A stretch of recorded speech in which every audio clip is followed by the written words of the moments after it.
Hello, everybody. My name is Saralu Garland. I am 80 years old. Today is July 12th, 2014, and we're sitting at the Chicago Cultural Center with StoryCorps. I happen to be the niece of Samuel Thomas. I forget what his middle name is, but we'll find that out later. And he is my uncle, and he's a wonderful, wonderful guy, and we're going to be talking with him this morning. Hi, I'm Carol Callanan Yule. I'm hyphenated, and I am 52 years old, which means I'm playing with a full deck. Today is July 12th, 2014. We are in the Chicago Cultural Center, and I am the great niece of Samuel Eugene Thomas, and my relationship is I am the daughter of the son of the brother and of Sam. So I probably said that wrong, but I can be corrected later. Are you ready? Yeah. I'm Samuel E. Thomas.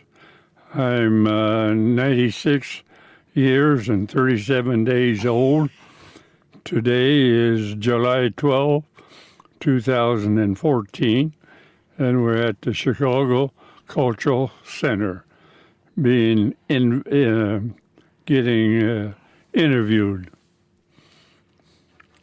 So, Uncle Sam, I have known you my entire life, from the beginning of when I went to the first Thomas reunion, which were a bunch of you Thomases getting together. And I guess that started when you were young, before you were born, didn't it? Oh, my, yes.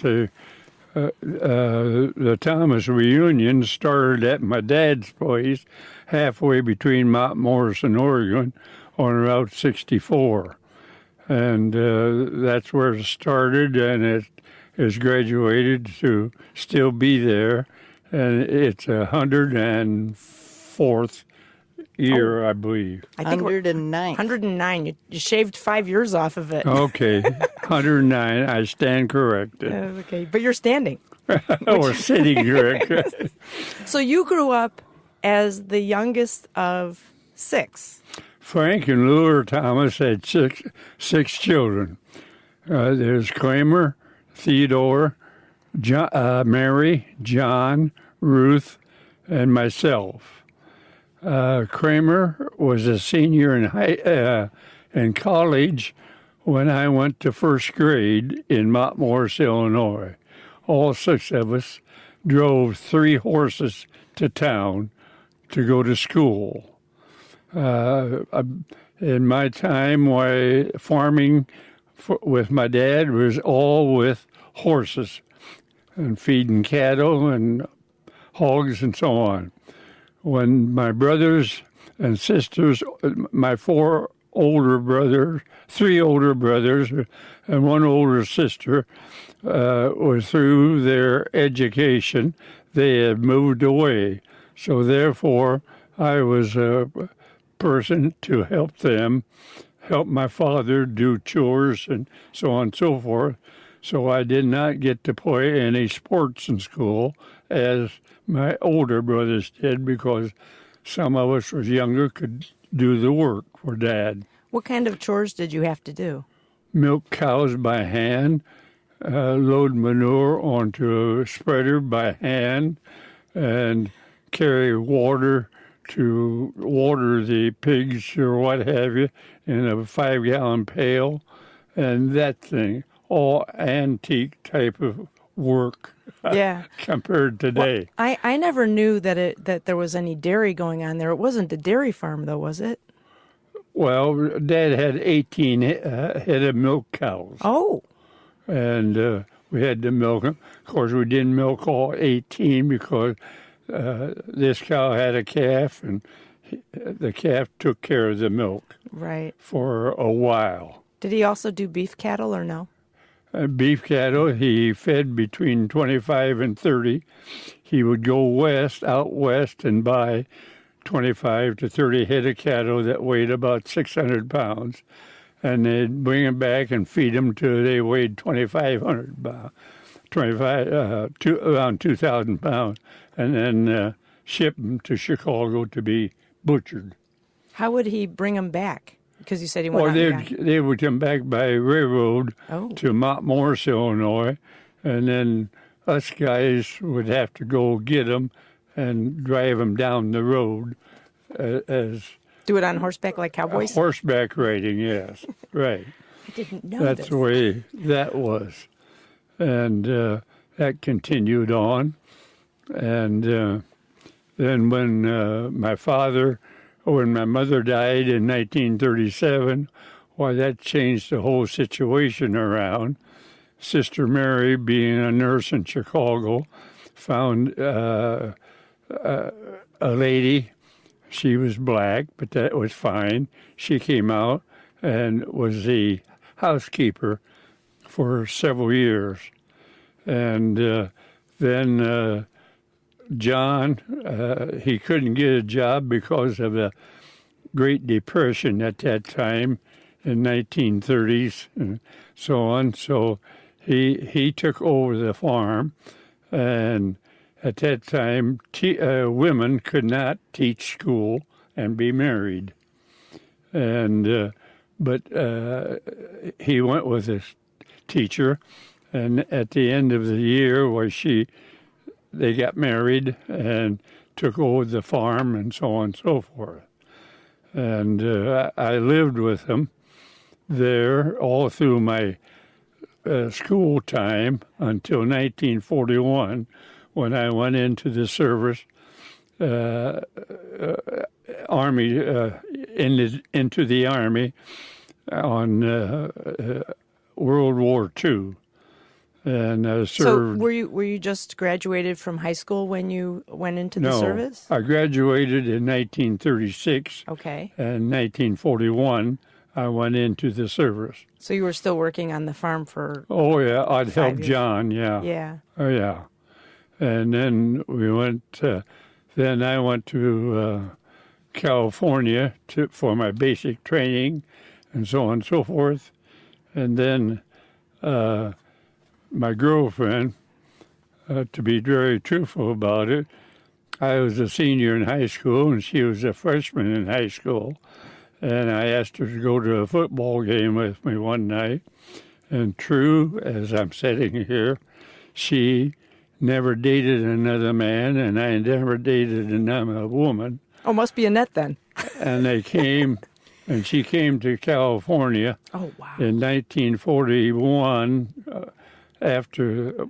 just before the end of the year, and we got married on February 3, because 3 days had to be in California before you could get married. So, What town did you get married in? San Luis Obispo. Okay. And then I had my car out there because you may think I'm bragging, but I had a very good job in the military police office. I learned to type in high school like this instead of like that. You were touch typing instead of finger pecking. Right. Yes. And then she got a job there right away, and then when they sent me overseas, she came back to Mount Morris to live in a tented house of my dad's farm. But you were already married. Oh yeah, I married and And had she lived one in a child. tenement house. Okay. And our second child, I Okay. didn't meet until 9 months. She was 9 months old before I Samantha. got to see her, Samantha. Yeah. And Oh, wow. then we drifted on, and I went back to work at Cable Printing Company in the mailing department and worked there 45 years to the day, including the 5 years about 5 years in the service.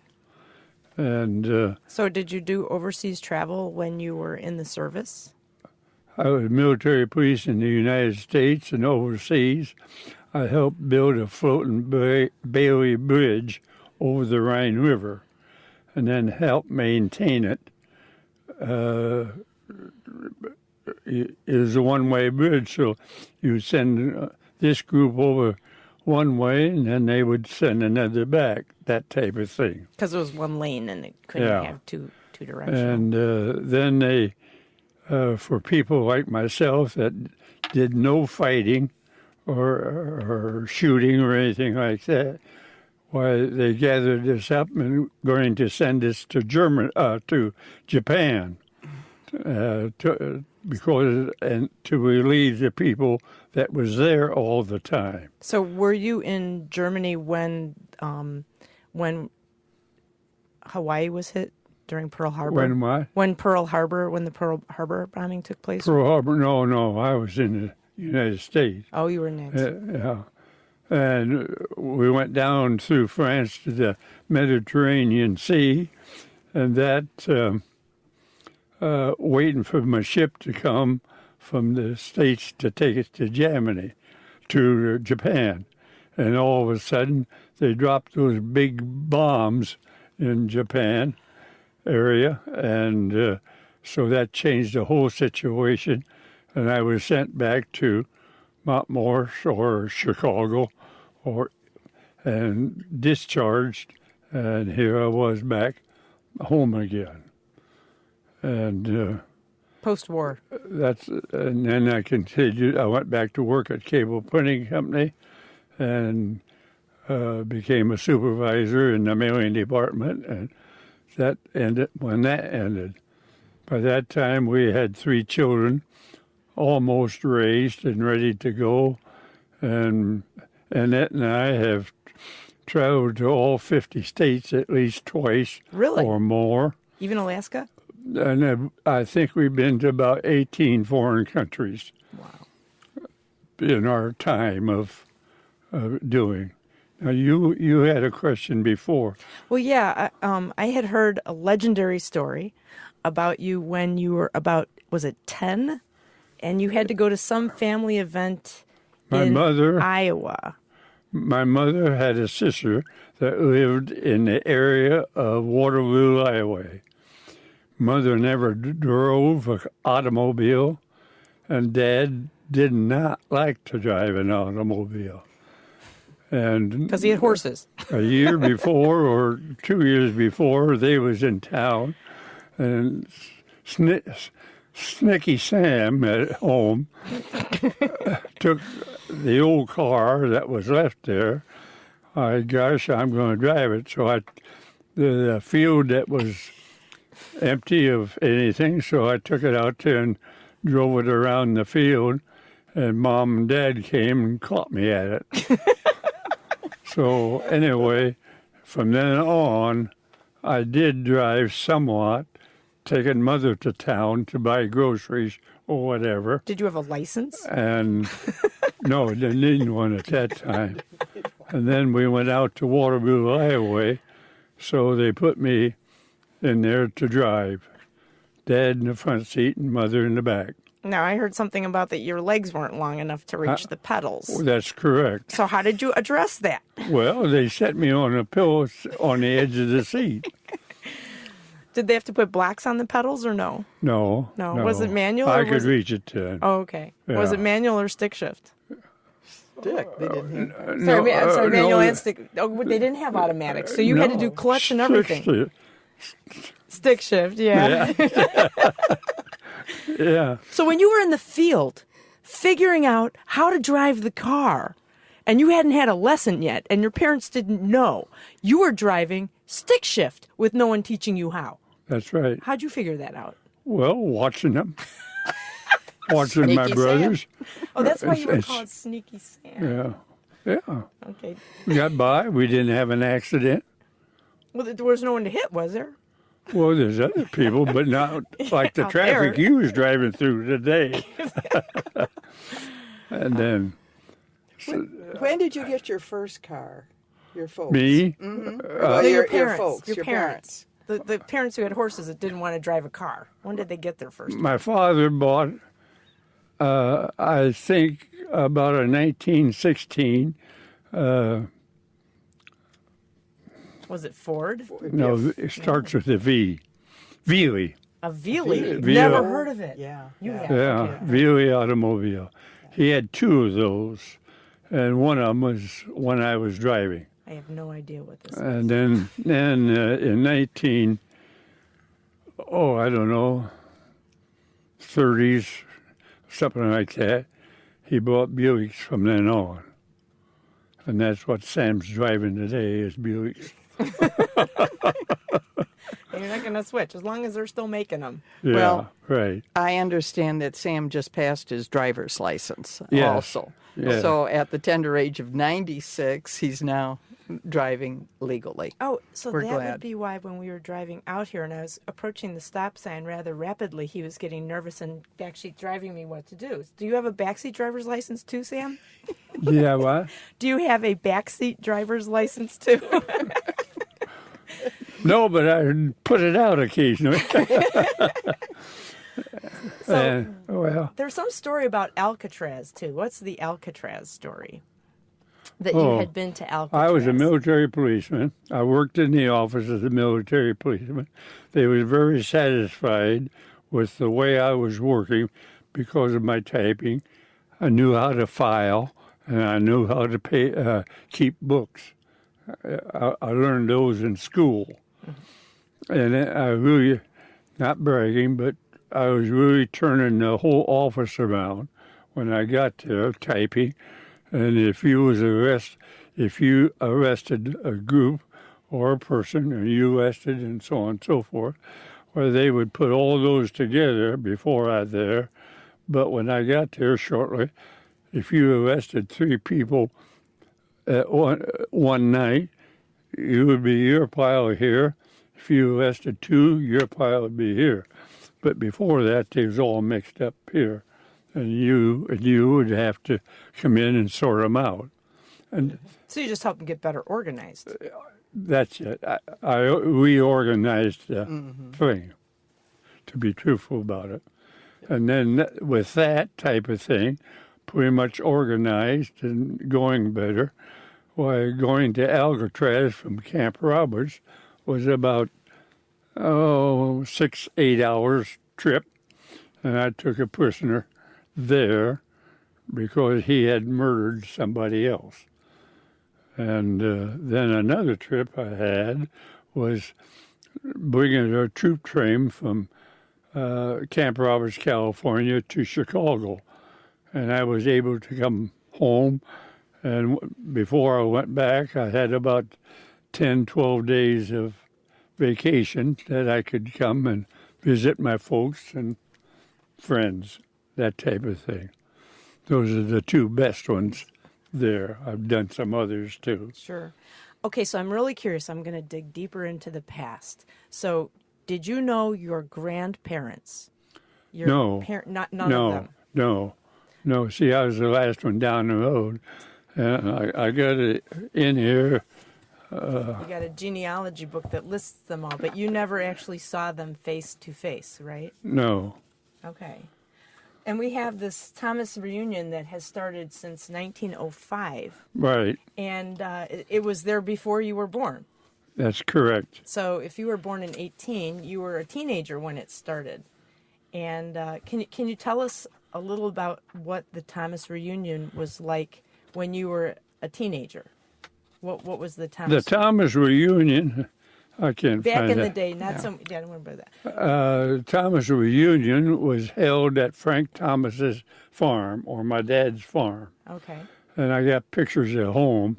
I didn't bring any of those times of the reunion and so on and so forth in the house that was there. What was it like when they made the decision to no longer have it at the house? Like, what was the impetus for that? Why did they move it away from the house?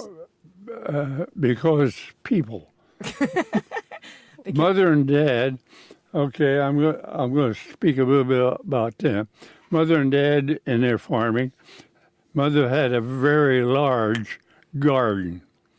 And when she canned enough to take care of her family, anything after that went into what was called the Old Folks Brethren Home, given to them to feed those people.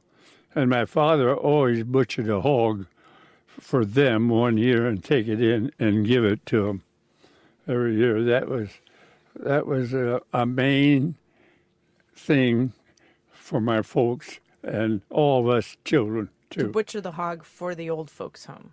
Yeah. Yeah. Okay. Yeah.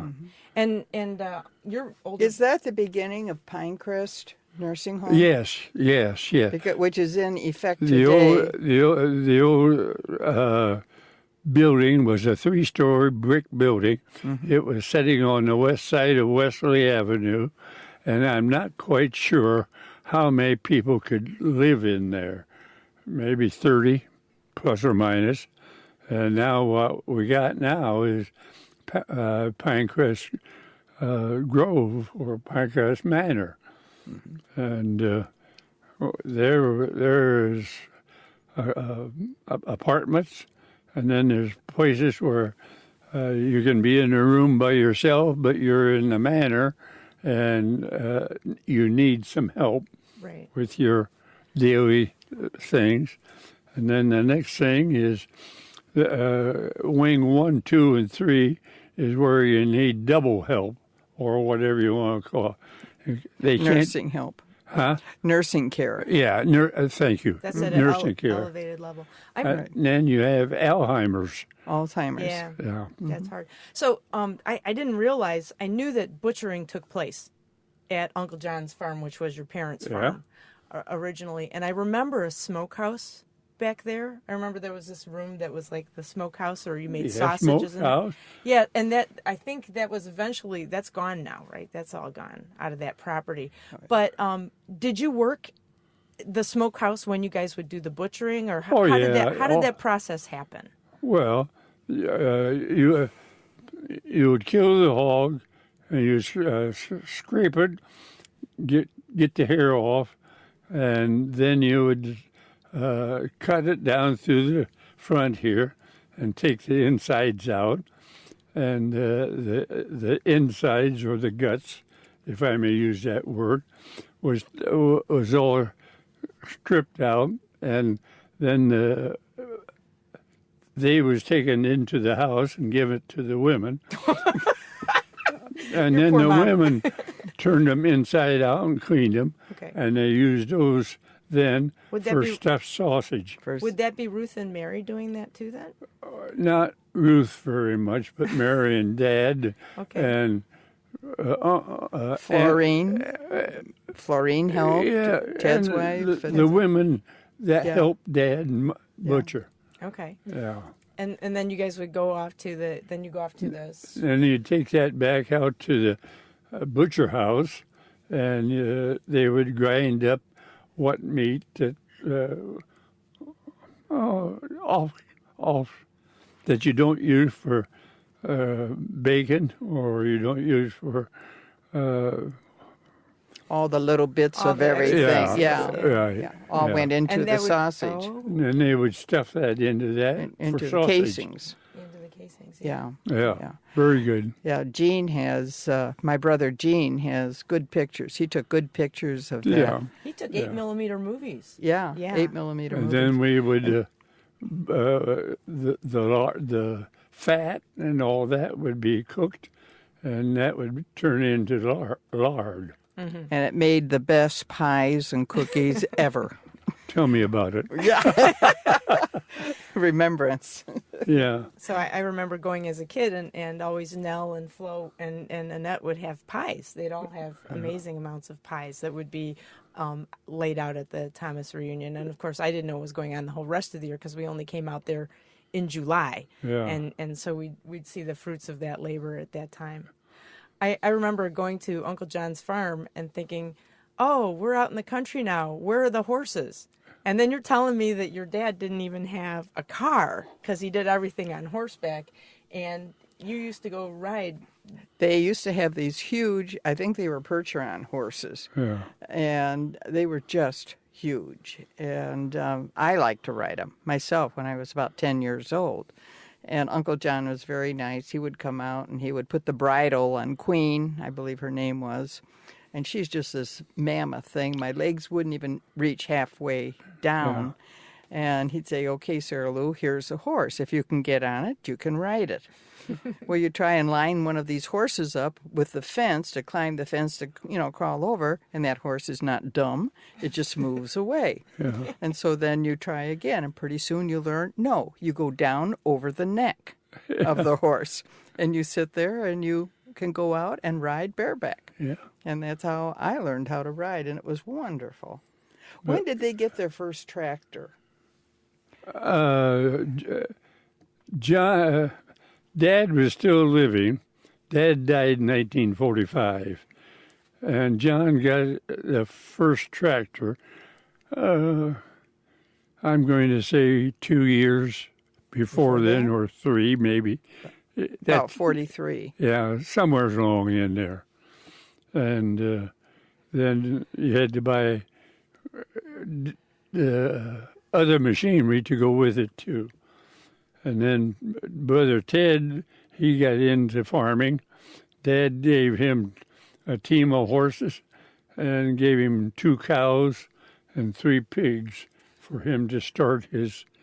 The pigs was all females, and raised pigs and so on and so forth. How many would be in a litter of pigs?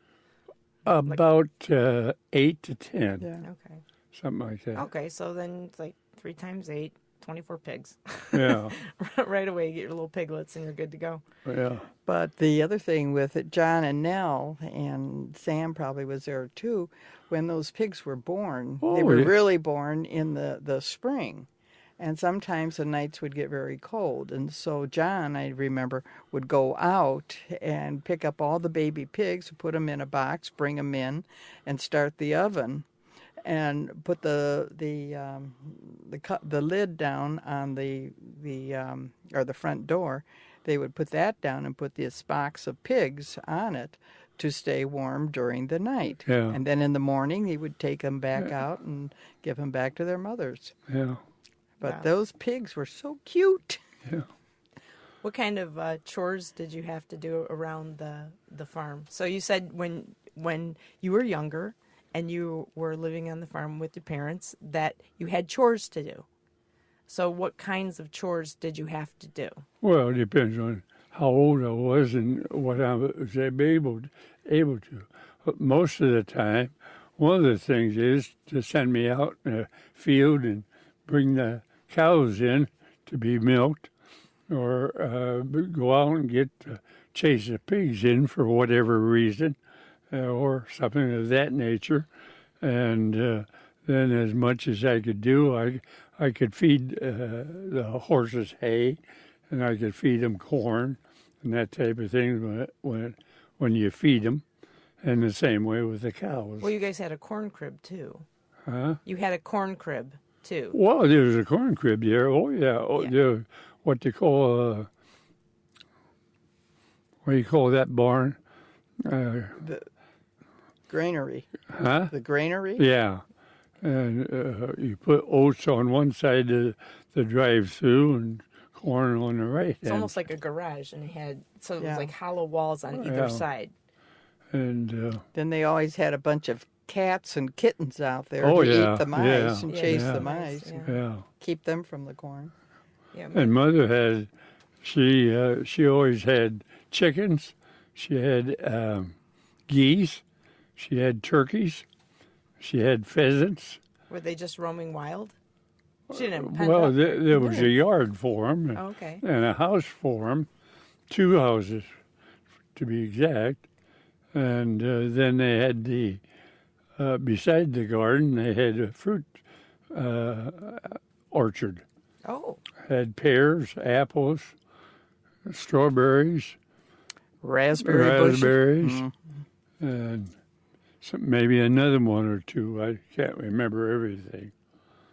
I think they were long gone by the time I came along and I went to The raspberry reunions. bushes were still there, but nobody liked going out and picking them because they were so prickly. Oh. But there was always a raspberry pie or two at the Thomas reunions. Yeah. And all I cared about was where's the horses that Mom keeps talking about, and there's no horses there. Had to cut through the cornfield and find the neighbor's horses and get. But Well, there food- was always a croquet game going, Yes, there was though. always a croquet game going. Oh yeah. Did you guys play croquet back in the day when you were a youngin'?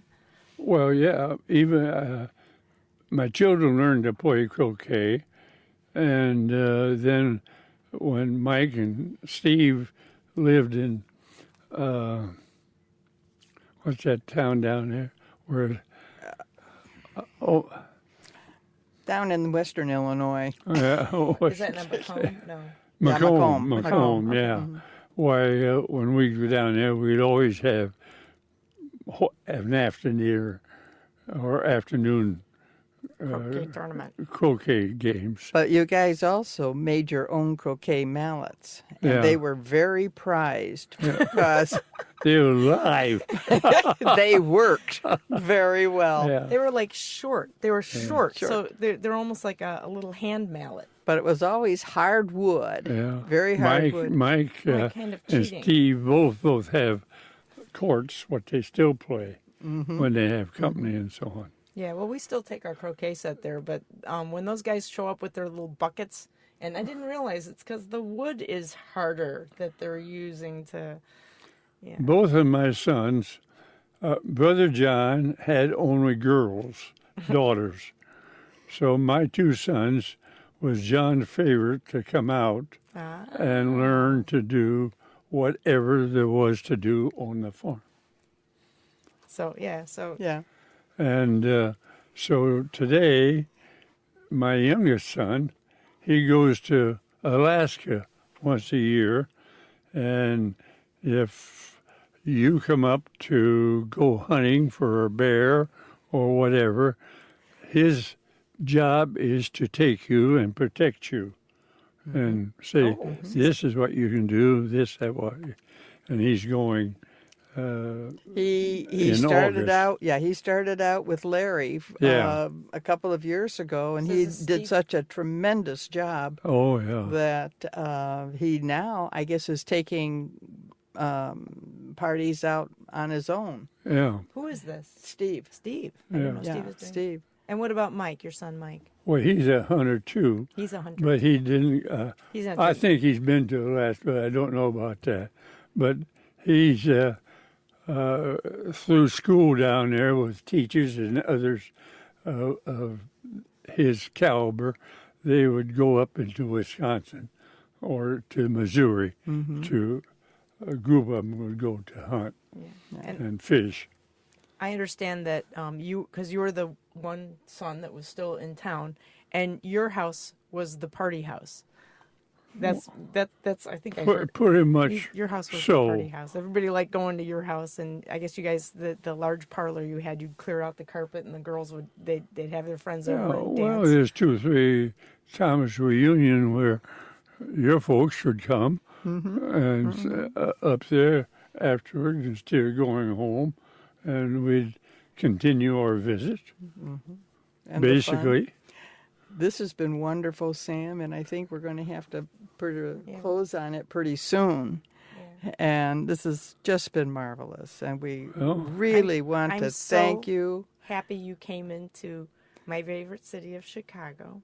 Even though I've seen New York and I really like it, but I really like Chicago, and I love coming out to Mount Morris. well, And you were the emergency call for when I had my kids going out to camp out by you. Which who would think that we'd send our kids out to camp in Oregon, Illinois? But having Uncle Sam in Mount Morris made it so much easier, knowing that you were out there. well, today I live in the house where we lived, and I've got 4 bedrooms, and I only use one. That's an open invitation. Oh, Yes, absolutely, sir. this has been wonderful. Thank you for coming on this trek and this journey to my Right. favorite city. I'm so happy that we're all here. Thanks, Mom. too, This for is coming. just so precious, Uncle Sam. Well, It's just I know incredible. it is. For me, Don't worry, we're going to spread the news. Right. no, that's kind of a deal that goes through. What kind of a deal did you go through? Did you live at home, have brothers and sisters, and you got an education and making life great by what you're doing with other people. Oh, that was the aim of the Thomas family. And it still is. Yeah. And it Oh, yes. still is. Yeah. And that is the thing about the Thomas family, I think, is the feeling of family. Yes. And of all of our kids, I think it's just amazing Yeah. the heritage that they have come down with. And it has a lot to do with you, Sam, and the whole crew of that family up there. It was wonderful. Well, Thank you so much. We appreciate it. there's only one person out of the 6 children and my folks that is lived longer than me, and that's Mary. My sister Mary lived to be 99, and I'm up to 96 plus. Yes. How many days? 37. It'll be 38 soon. Thank you. Yeah.